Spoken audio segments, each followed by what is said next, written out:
થાય નહીં. કારણ ભક્તિ કર્મ એક એવો કર્મ છે કોઈને બાંધે નહીં, નિષ્કામ હોય. અને આ નિષ્કામ કર્મ એને થકાવા ન દે. ઘણી વખત આપણે જોઈએ કે ઘણા ભક્તજનો, ઘણા સંતજનો રાત્રે ભજન કરતા હોય, આખી રાત ભજન કરતા હોય, થાકે નહીં. અને એ ભક્તિનો ભાવ છે કે થાકવા નહીં. તો આપણા જીવનમાં પણ આપણને થાક નથી જોઈતો. સમય સમય પર કોઈ વખત વિશ્રામ કરવો પડે એ વાત જુદી, પણ થાકીને માણસને કંટાળો આવે છે. અને ભક્તિમાં કંટાળો આવે તો સમજો કે ભક્તિ નહીં. ભક્તિમાં કોઈ દિવસ કંટાળો હોય નહીં. સાધનામાં તો નિરંતર આગળ વધવાનું છે, એટલે એમાં કંટાળાને અવકાશ નથી. સદગુરુ આપણના માટે આ જગાડવાની વાત કહી રહ્યા છે કે તમે નિરંતર એમાં પ્રયત્નમાં લાગ્યા રહો. અને એ પ્રયત્ન શું છે? એ પ્રયત્ન છે કે આ જીવનનો જે તંતુનો જાળ છે એ ગૂંચવાઈ ગયો છે, એ ગૂંચવાયેલા જાળના તંતુ બધા સીધા કરવાના છે. નવ મન સૂત અરુજ નહીં સૂરજે. આ 9 મણ જેટલું સૂતર આ બધું અરજાઈ ગયું છે અને એને સુધારવાનું છે. એને એવું બનાવવાનું છે કે એમાંથી બહુ સરસ વસ્ત્ર બની શકે, વણાઈ શકાય આવું સૂત્ર તૈયાર કરવાનું છે. એટલે આપણી જે આ ચાદર છે, આ ચાદર એવી સ્વચ્છ રાખવાની કે ફરીથી આપણને આનાથી પણ સારી, આનાથી સારી ચાદર. પરમાત્માની આ બક્ષિસ બહુ મોટામાં મોટી બક્ષિસ છે.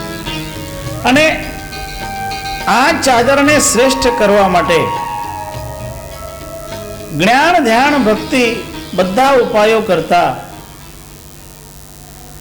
એમાં આપણાથી કંઈક શક્તિમાં કંઈક ઉણપ રહી જાય તો પણ આરતીના કાર્યક્રમમાં તો વધારે ભાર આપવાનો, વધારે ધ્યાન આપવાનું. અને આરતી શબ્દનો અર્થ છે સંપૂર્ણ પ્રેમ. આરતી શબ્દનો વિચ્છેદ કરવામાં આવે તો આ અને રતિ આ બે શબ્દો જુદા પડે. આ શબ્દનો અર્થ છે સંપૂર્ણ અને રતિ એટલે પ્રેમ. સંપૂર્ણ પ્રેમનું નામ છે આરતી. એટલે સાચી રીતે ભક્તિ એટલે આરતી થાય છે. પરમ પ્રેમનું નામ આરતી થાય છે. એટલે આપણે ત્યાં અને બધી જગ્યા સર્વત્ર હિન્દુ ધર્મમાં ખાસ તરીકે કોઈ પણ સત્કર્મ કર્યું હોય તો એની પૂર્ણાહુતિ આરતીથી, આરતી કરે. તમે કોઈ દિવસ વિચાર્યું કે જ્યારે આરતી કરે તો આરતી દીવો પ્રગટ કરીને કરે? જ્યારે જ્યારે કરે. એક વખત મને એક ભાઈએ આ પ્રશ્ન કરેલો કેનેડામાં, કારણ ત્યાં જે અંગ્રેજ લોકો હોય ને એ લોકોને ત્યાં આરતી વગેરે નથી થતી.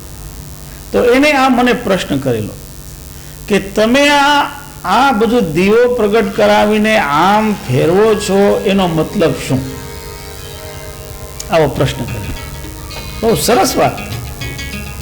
આપણા લોકોને તો પ્રશ્ન થાય જ નહીં. શું કામ નહીં થાય? કારણ આપણે તો નાનપણથી જોતા હોય ને, એટલે આપણે નાનપણથી જોતા હોય, કરતા આવ્યા હોય. જે વ્યક્તિ કોઈ વસ્તુ વારંવાર કરતો હોય ને તો પછી એમાં એની શંકા નથી રહેતી, એ સ્વભાવ બની જતો હોય.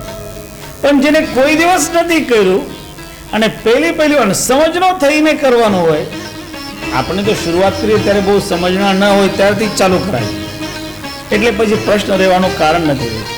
પણ એને તો કોઈ દિવસ નથી કર્યું, 55 વર્ષનો માણસ થઈ ગયો છે, પછી પહેલી વાર એ આરતી કરતો હોય, આરતી જોતો હોય તો એના મનમાં જરૂર આ પ્રશ્ન જાગે કે આ શું કામ કરવામાં આવે. આપણે ત્યાં એક બીજી તકલીફ છે કે આપણે ઘણી વખત આપણા બાળકોને જ આપણે શું કામ આમ કરીએ સમજાવતા નથી, એને બતાવતા નથી કે આ શું, એને કહીએ કે આમ કરવાનું, અને એ શ્રદ્ધાળુ હોય. આપણા બાળકો શ્રદ્ધાળુ એટલે માતા પિતા કહે ને એ પ્રમાણે કરતા હોય, કરી લે. પણ આપણે એમને સમજાવીને કરીએ કે આનો હેતુ આ છે, આટલા માટે આમ કરવામાં આવતું, તો એમના મનમાં કોઈ શંકા નહીં રહે. અને સાચી રીતે શંકા લઈને કામ કરીએ એના કરતા શંકા રહિત થઈને કરીએ તો એમાં જ સિદ્ધિ છે. એટલે દરેક કાર્યમાં શંકાનું નિરાકરણ થવું જોઈએ. તો આપણે જ્યારે આરતી કરીએ, આરતીમાં આપણે દીવો પ્રગટ કરીને આરતી કરીએ, એના પાછળ ઘણા કારણો છે. પહેલી વાત તો એ કે આરતી એ સંપૂર્ણ પ્રેમ પ્રગટ કરવાની રીત છે.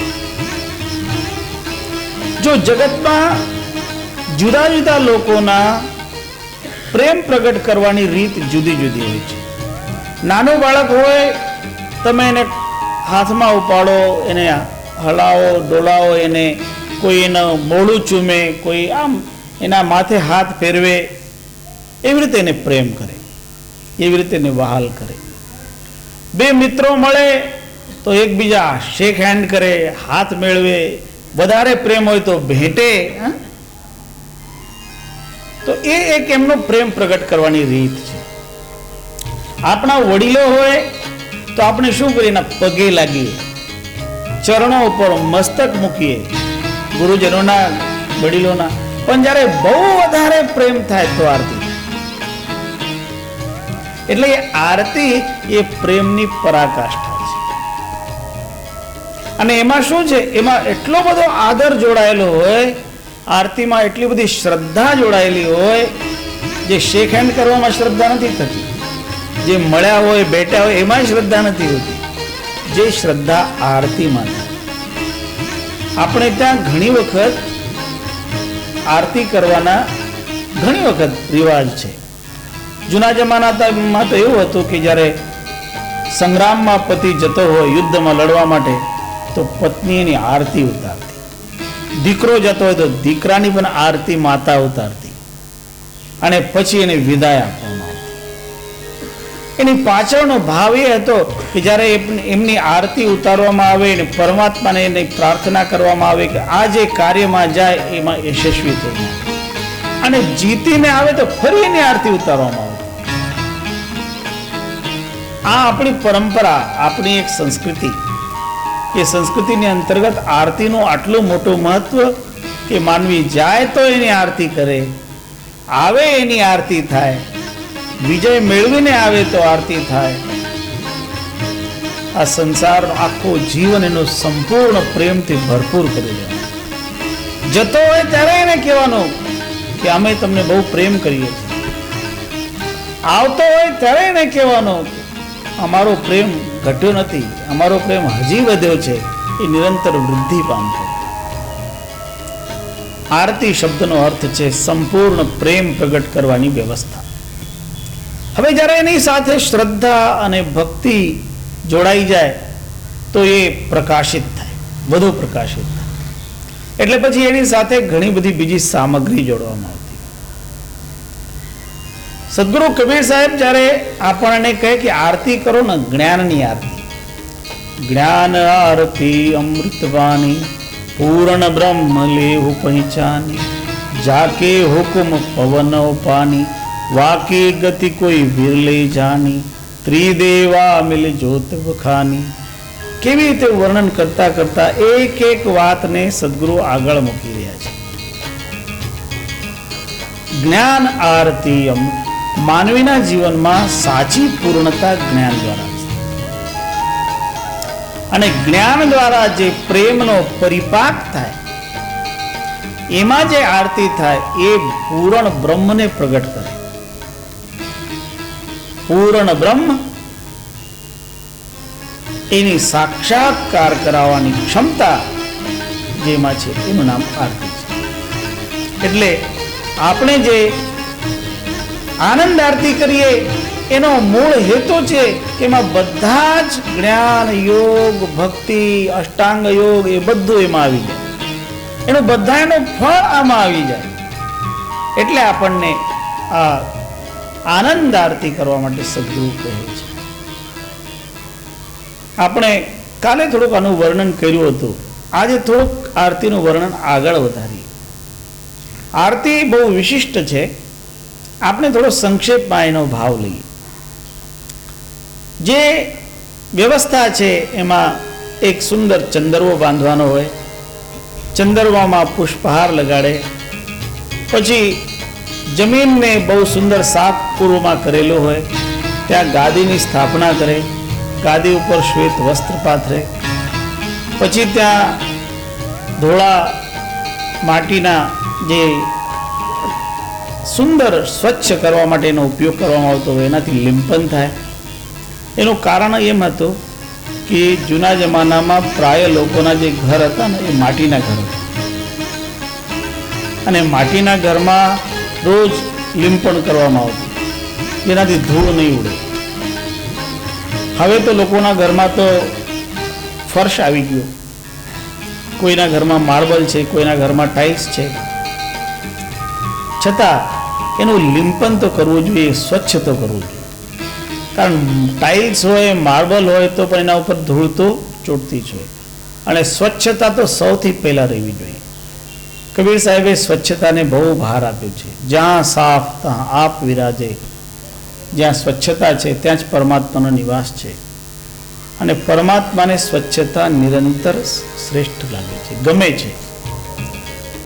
સંતો તો અહીં સુધી કહે કે પરમાત્માને સ્વચ્છતા એટલી વાલી છે કે શું કરે, આખો દિવસ ઝાડ પાન ઉપર ધૂળ જામતી હોય ને તો બીજા દિવસે એ સ્વચ્છ થાય એના માટે વહેલા સવારે ઝાકળ વરસાવે, અને ઝાકળ દ્વારા બધા પાંદડાનું પાણી એ પાંદડાની ધૂળને ધોઈ નાખે, નવા નવા ફૂલ ખીલાવે. પરમાત્મા એવી કૃપા કરે કે રોજ સવારે જો તો જે જૂના ફૂલ કરમાઈ ગયા હોય તો નવા ફૂલ ખીલે એકદમ ચોખ્ખા દેખાય.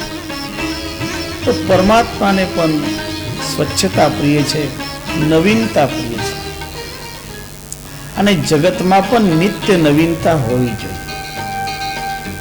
આપણા જીવનમાં પણ નવીનતા હોવી જોઈએ, અને એટલા માટે કંઈ ને કંઈ નવું કરતા રહેવું જોઈએ.